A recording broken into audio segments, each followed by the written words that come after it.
Chapter 1, Object Oriented Design. Pada chapter ini, kita akan belajar membuat desain artifaks, seperti diagram, yang akan membantu pemikiran kita sebelum memulai coding. Sekarang, kita akan menjelaskan beberapa topik. Apa maksud dari Object Oriented? Perbedaan Object Oriented Design dan Object Oriented Programming. Pemahaman dasar Object Oriented Design. Dasar Unified Modeling Language, UML. Pengenalan Object Oriented. Objek adalah sebuah benda yang dapat kita pegang, rasa, dan dimanipulasikan. Sedangkan objek dalam software hanyalah model dari suatu benda yang dapat melakukan sesuatu dan dapat dilakukan sesuatu padanya. Secara formal, objek adalah kumpulan data dan perilaku terkait. Lalu, apa itu objek oriented? Dalam kamus, orientasi artinya mengarah kepada. Object Oriented Programming berarti membuat kode yang berarahkan terhadap pemodelan suatu objek. Berikut beberapa tipe objek oriented. Object Oriented Analysis, OOA, adalah proses menganalisa sebuah masalah, sistem, atau tugas dan mengidentifikasi objek-objek dan interaksi di antara objek-objek tersebut. Object Oriented Design, OOD, adalah proses mengimplementasikan objek. Objek tersebut harus diberi nama, lalu memperjelas perilakunya, dan secara menentukan secara resmi objek mana yang dapat mengaktifkan perilaku tertentu pada objek lainnya. Object Oriented Programming, OOP, adalah proses mengubah desain menjadi program kerja yang melakukan apa yang awalnya diminta oleh pemilik produk. Selanjutnya kita akan memasuki objek dan kelas. Objek adalah instansi kelas yang dapat dikaitkan satu sama lain.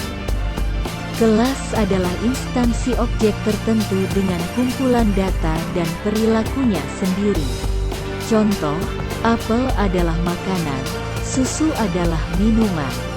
Jeruk objek adalah makanan kelas. Teh objek adalah minuman kelas. Data mendeskripsikan status objek.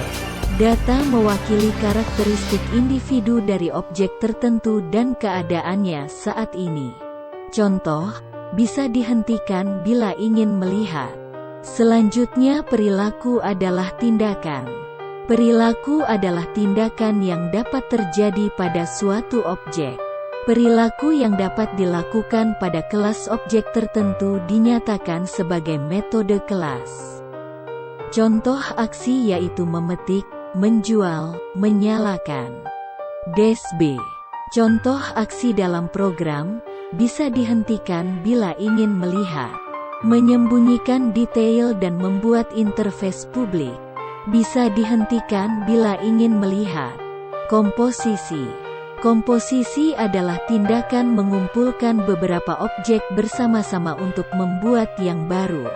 Contoh, sebuah permainan catur dimainkan antara dua pemain secara bergantian. Menggunakan papan catur dengan kotak 8x8 serta bidak caturnya. Turunan. Contoh, sebuah mobil memiliki plus roda, plus mesin, plus setir, dan plus pedal. R3 adalah mobil, keluarga, plus jumlah penumpang. Lamborghini adalah mobil, eksotis, plus kecepatan. Jeep adalah mobil, off-road, plus daya tarik. Penyelesaian masalah. Salah satu teknik penyelesaian masalah yaitu menggunakan teknik yang disebut 4+1 views. Views tersebut adalah pandangan logis dari entitas data, atribut statisnya, dan hubungannya. Tampilan proses yang menjelaskan bagaimana data diproses. Tampilan pengembangan dari komponen kode yang akan dibangun. Tampilan fisik aplikasi yang akan diintegrasikan dan digunakan. Tampilan konteks yang memberikan konteks pemersatu untuk 4 tampilan lainnya.